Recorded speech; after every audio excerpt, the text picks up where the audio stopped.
भाई हो गए। सुनील, मैं जरा पुलिस हेडक्वार्टर जा रहा हूँ। सलीम ने अपना काम कर लिया है। कर लिया? हाँ, और कल उनका जहाज पहुंचने वाला है।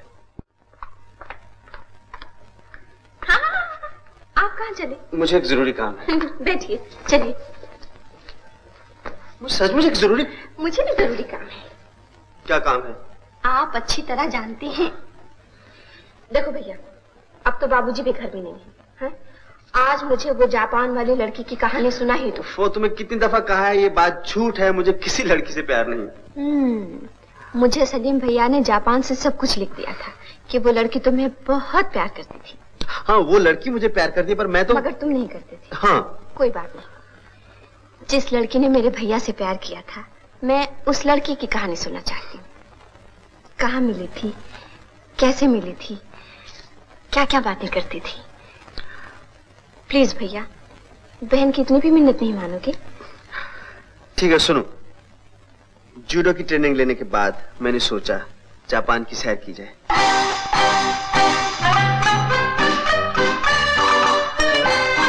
सबसे पहले टोक्यो देखा, वहां के बाजारों में घूमा, बहुत खूबसूरत लगे वहां के बाजार।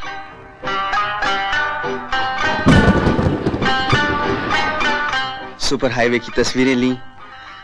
घूमते घूमते प्यास लगी, पानी पीने के लिए मैं एक मंदिर में चला गया। वहां पानी पीते पीते अचानक मेरी नजर एक जापानी लड़की पर पड़ी।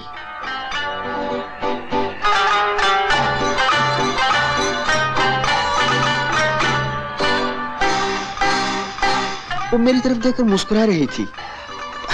कुछ इस तरह मुस्कुराने लगी, मैं पानी पीना भूल गया और घबरा कर वहां से भाग गया। उसके बाद मैंने जापान का टूर करने के लिए एक टूरिस्ट टिकट खरीदा। सुबह सुबह बस पर सवार होने के लिए पहुंचा तो देखता हूँ वो लड़की हमारे ग्रुप में भी शामिल है। अच्छा।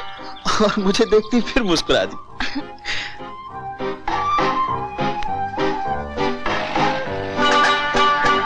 अब बस में बैठे बैठे मुड़ मुड़ कर मेरी तरफ ही देख रही थी। ट्रेन में सफर किया और फिर मुस्कुराने लगी।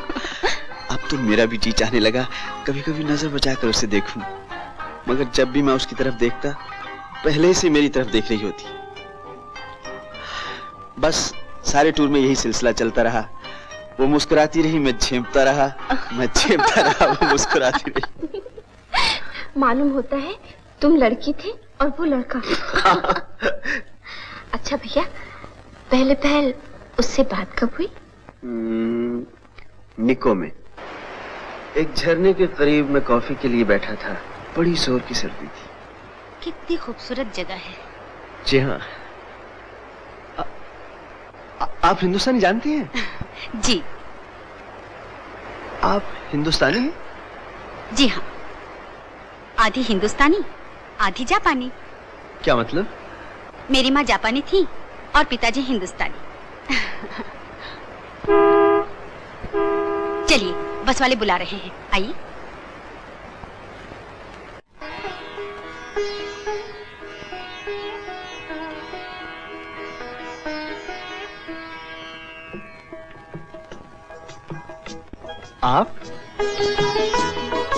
आप यहाँ? मेरा नाम आप नहीं, मीनाक्षी है। मीनाक्षी मेहता। कहिए मीनाक्षी मेहता जी। आप इस तरह मुंह फुलाए फुला क्यों फिर रहे हैं? मैं तो सीधी तरह बात कर रहा हूँ। मोहब्बत करने वाले को इस तरह ठंडी ठंडी बातें करते हैं? अजीब बात है ना, मैं आपको जानता हूँ ना आप मुझे। ये कैसी मोहब्बत है? मैं आपको अच्छी तरह जानती हूँ।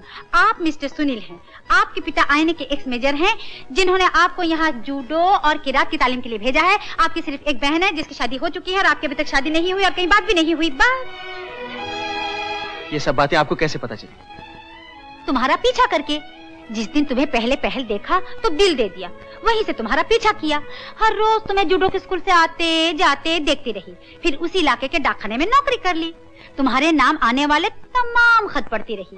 बस, कितना आसान तरीका था।